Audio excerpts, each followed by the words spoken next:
किसी ने क्या खूब कहा है कि तकदीर की खेल से कभी निराश नहीं होते, जिंदगी में ऐसे कभी उदास नहीं होते।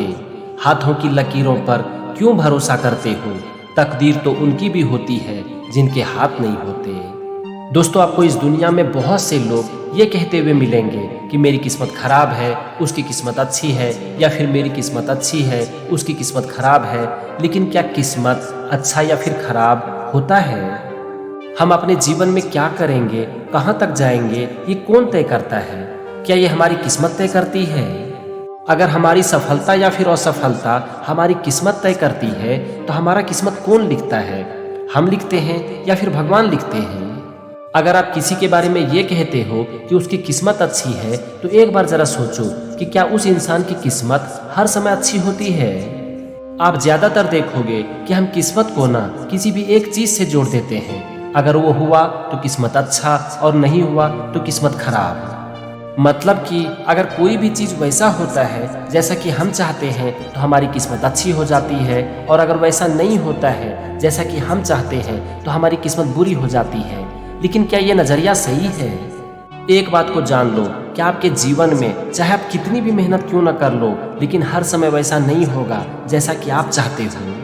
अगर आप किसी भी चीज के परिणाम को अपनी किस्मत से जोड़कर देखोगे, तो आप जीवन भर के लिए किस्मत की उलझन में फंस जाओगे। सच्चाई तो ये है कि आप अपने जीवन में जैसा चाहते हो, कभी वैसा होगा तो कभी वैसा नहीं होगा, और ये सबके साथ है। सुख और दुख जीवन में आते जाते रहते हैं, और कोई भी इंसान आज तक इससे बच नहीं पाया है।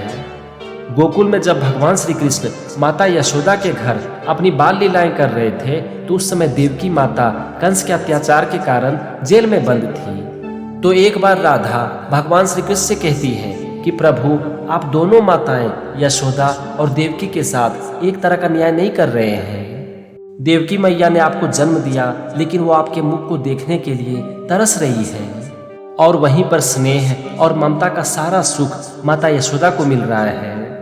ये कैसा न्याय है? एक को पीड़ा और दूसरे को परम सुख।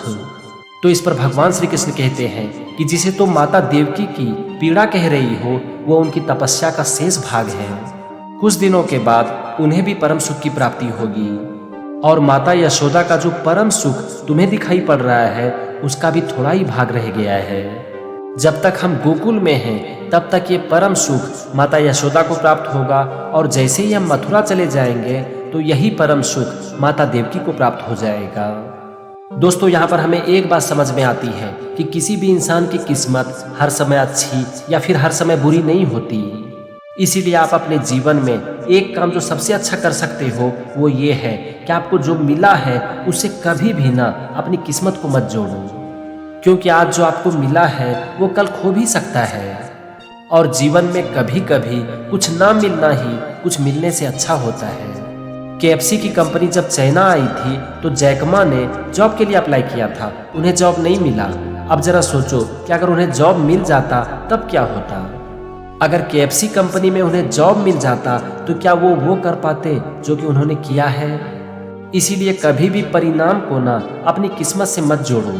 अपनी किस्मत को इस बात से मत जोड़ो कि आपको जीवन में क्या मिला है, बल्कि अपनी किस्मत को इस बात से जोड़ो कि आप अपने जीवन में क्या कर सकते हो। क्योंकि जीवन में कुछ मिलना या फिर ना मिलना आपके हाथ में नहीं है, आपके हाथ में है सिर्फ और सिर्फ अपने कर्म को करना। एक बच्चा अगर अमीर माँ बाप के घर में जन्म ले लेता है, तो सबको यही लगता है कि उसकी किस्मत बहुत अच्छी है, लेकिन बहुत बार अमीरी ही उस बच्चे की बर्बादी का कारण बन जाता है।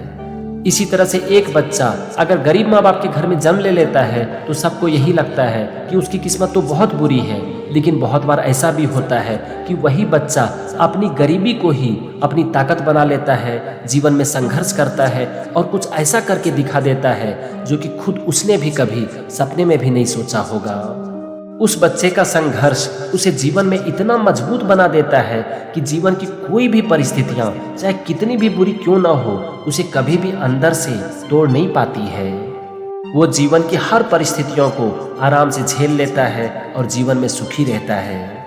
दोस्तों, आपको जीवन में सुख मिले या फिर दुख, सफलता मिले या फिर असफलता, लेकिन इसे कभी भी ना अपनी किस्मत से मत जोड़ो, क्योंकि आपकी किस्मत में क्या लिखा है ये कोई नहीं बता सकता। एक असफलता जीवन की असफलता नहीं है। आप देखोगे कि बहुत बार ऐसा भी होता है कि जीवन की एक बहुत बड़ी असफलता एक बहुत बड़ी कामयाबी की वजह बनती है। आप जब जीवन में असफल होते हो तो आप संघर्ष करते हो और यही संघर्ष आपको अंदर से मजबूत बनाती है और महान बनाती है। आप हिस्ट्री उठाकर देख लो, आपको जितने भी महापुरुष मिलेंगे जिन्होंने कि जीवन में कुछ बहुत बड़ा किया है, उनका जीवन आपको संघर्ष से भरा मिलेगा। आपको किसी भी महापुरुष का जीवन आसान नहीं मिलेगा, क्योंकि आसान जीवन के साथ कोई भी इंसान महापुरुष बन ही नहीं सकता। इसीलिए आपको जीवन में क्या मिला है या फिर क्या मिलने वाला है, इस बात को पूरी तरह से छोड़ दो और सारा ध्यान अपने काम के ऊपर लगा दो। किसी ने क्या खूब कहा है कि जिंदगी एक खेल है और इस खेल में आपको ये तय करना है कि आप खिलाड़ी बनना चाहते हो या फिर खिलौना।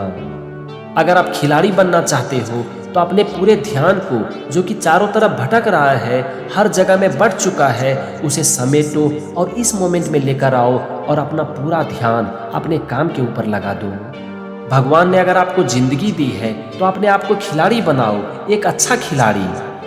जिंदगी के इस खेल में कभी आपकी हार होगी तो कभी जीत, इन दोनों को छोड़ो, क्योंकि ये आपके हाथ में नहीं है। आपके हाथ में क्या है? अपने आप को अच्छा खिलाड़ी बनाना और खेलते रहना। एक बात को याद रखो कि खेलना महत्वपूर्ण है, जीतना या हारना महत्वपूर्ण नहीं है। अगर आप सच्चे दिल से मेहनत कर रहे हो, हार नहीं मान रहे हो, तो एक न एक दिन आपको आपके कर्म का परिणाम जरूर मिलता है। हर इंसान का दिन बदलता है और सबका दिन आता है, बस जरूरत है मेहनत करने की और उसके ऊपर टिके रहने की। अगर आप किस्मत पर भरोसा करते हो और अपने जीवन को बदलना चाहते हो ना, तो हमेशा इस बात को देखो कि क्या आपके हाथ में है और क्या आपके हाथ में नहीं है। आपके हाथ में जो है बस उसे करते चले जाओ और जो आपके हाथ में नहीं है उसे छोड़ते चले जाओ। इस दुनिया में अपॉर्चुनिटी की कोई कमी नहीं है और भगवान हर इंसान को जो कि सच्चे दिल से मेहनत करना चाहता है उसे अवसर जरूर देते हैं। अगर ऐसा नहीं होता तो गरीब के बच्चे कभी भी जीवन में आगे नहीं बढ़ पाते।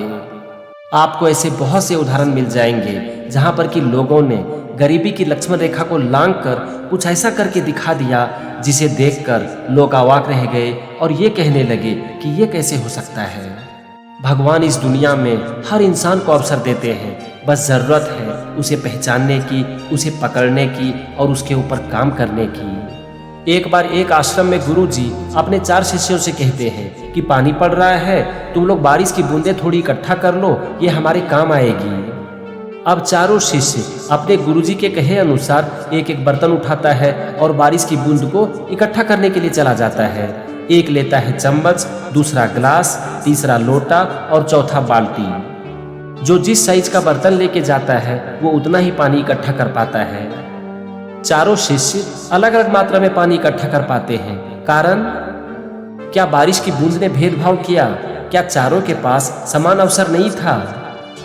बारिश की बूंद ने कोई भेदभाव नहीं किया, चारों शिष्य के पास समान अवसर था, लेकिन फर्क पैदा किया चारों की सोच ने। जो जिस तरह का बर्तन लेके गया वो उतना ही पानी इकट्ठा कर पाया। यही चीज लागू होती है हमारी जिंदगी में। हमारे पास अवसर की कोई कमी नहीं है, यह हमारे ऊपर निर्भर करता है कि हम चम्मच चुनते हैं या फिर बाल्टी। दोस्तों, मैं आपसे फिर से एक बार कहना चाहता हूं कि कभी भी अपनी किस्मत को परिणाम से मत जोड़ो, क्योंकि परिणाम कभी भी हमारे हाथ में नहीं है।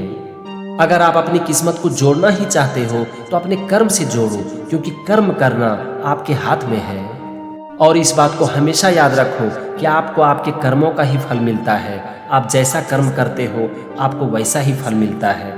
हाँ, ये हो सकता है कि आप जैसा चाहो वैसा ना मिले, लेकिन फिर भी आपको आपके कर्मों का ही फल मिलता है। अगर आप अच्छे कर्म करते हो, किसी भी हालत में हार नहीं मानते हो, तो एक दिन किस्मत बदलती है और जरूर बदलती है। इस दुनिया में हर इंसान के जीवन में सुख और दुख है और हर इंसान का दिन बदलता है। कबीरदास जी कहते हैं, माटी कहे कुम्हार से तू क्या रौंदे मोय, एक दिन ऐसा आएगा मैं रौंदूंगी तोय। जब कुम्हार मिट्टी के बर्तन बनाता है तो मिट्टी कुम्हार से कहती है कि आज आप मुझे रौंद रहे हो, एक दिन आपका अंत जरूर होगा और उस दिन आप मुझ में ही विलीन हो जाओगे और उस दिन मैं आपको रौंदूंगी। कहने का मतलब हुआ कि जीवन में अहंकार मत करो, क्योंकि सबका एक दिन आता है। ना तो कोई छोटा है और ना कोई बड़ा, सब कोई एक समान है और सबका दिन आता है, सबका दिन बदलता है। आप किस्मत के बारे में सोचना छोड़ो, परिणाम की चिंता छोड़ो और हमेशा अपनी किस्मत से सिर्फ ये बात कहो कि कयामत तक धरने पर तू बैठे किस्मत, मैं कोशिशों तक कभी इस्तीफा नहीं दूंगा। चाहे खड़े कर दे मेरी राह में तू अनगिनत तूफान, लेकिन मैं अपने ख्वाबों की स्याही को यूं ही मिटने नहीं दूंगा।